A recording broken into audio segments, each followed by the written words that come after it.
Welcome back to ಹಾಕಲ್ಲ. So ನಾವು ಇವತ್ತು ಅನ್ಬಾಕ್ಸ್ ಮಾಡ್ತಿರೋಂಥದ್ದು ಹುಬ್ಳಿ ಟ್ರಾಲಿ ನಾವೇನು ಆರ್ಟ್ಸೆ ಟ್ರ್ಯಾಕ್ಟರ್ಗೆ ಮಾಡಿದ್ವಿ ಆ ಟ್ರಾಲಿನ ಅನ್ಬಾಕ್ಸ್ ಮಾಡ್ತಿದ್ವಿ. ನೋಡೋಣ ಇದು ಯಾವ ರೀತಿ ಇದೆ ಅಂದ್ಬಿಟ್ಟು.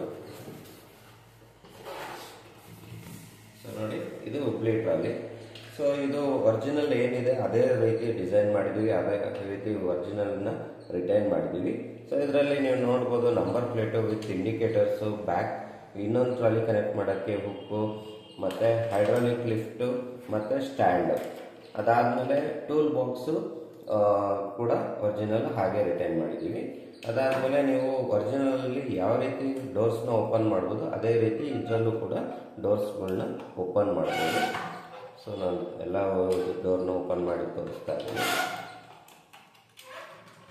ಸೊ ಈ ರೀತಿ ಎಲ್ಲ ಡೋರ್ಸ್ ಕೂಡ ಓಪನ್ ಮಾಡೋದು, ಫ್ರಂಟ್ ಡೋರ್ಗಳು ಮಾತ್ರ ಓಪನ್ ಆಗಲ್ಲ. ಅದನ್ನು ಬೇಕಂದರೆ ಎರಡು ಸ್ಕ್ರೂ ಇದೆ, ಅದನ್ನು ರಿಮೂವ್ ಮಾಡಿಕೊಂಡು ನೀವು ಓಪನ್ ಮಾಡ್ಬೋದು. ಸೊ ಎಲ್ಲ ಡೋರ್ಸ್ನ ಕ್ಲೋಸ್ ಮಾಡೋಣ.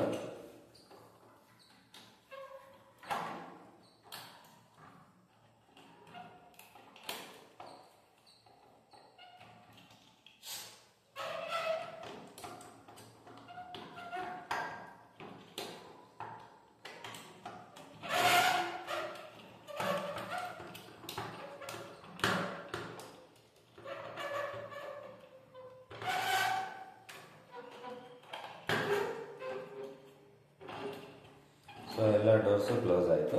ಸೊ ಇವಾಗ ಹೈಡ್ರಾಲಿಕ್ ಲಿಫ್ಟ್ ಯಾವ ಥರ ವರ್ಕ್ ಮಾಡುತ್ತೆ ಅಂದರೆ, ನಾವು ಮೋಟ್ರ್ ಕನೆಕ್ಟ್ ಮಾಡಿದ್ದೀವಿ.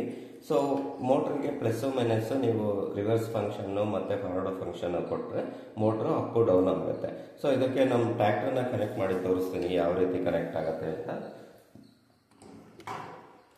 ಸೊ ಇವಾಗ ಆನ್ ಮಾಡೋಣ ನಮ್ಮ ಟ್ರ್ಯಾಕ್ಟರ್ನ.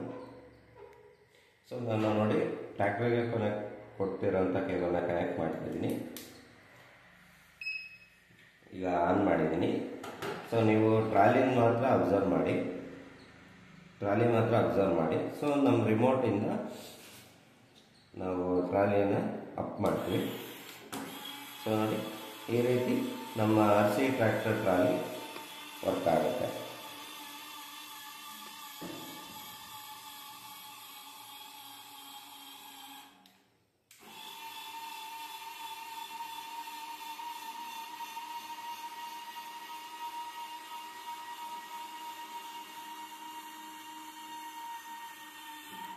ಸೊ ಈ ರೀತಿ ನೀವು ನಿಮ್ಮದೇ ಆದಂಥ ಸರ್ಕ್ಯೂಟ್ ಮಾಡ್ಕೋಬೋದು, ಅಥವಾ ನಮ್ಮ ಟ್ರ್ಯಾಕ್ಟರ್ ಕೂಡ ತಗೊಂಡಾಗ ನೀವು ಈ ಟ್ರಾಲಿನ ಕಂಪ್ಯಾಟಬಲ್ ಇರುತ್ತೆ. ಸೊ ಇದು ನಮ್ಮ ಹುಬ್ಳಿ ಟ್ರಾಲಿ 2 ವೀಲ್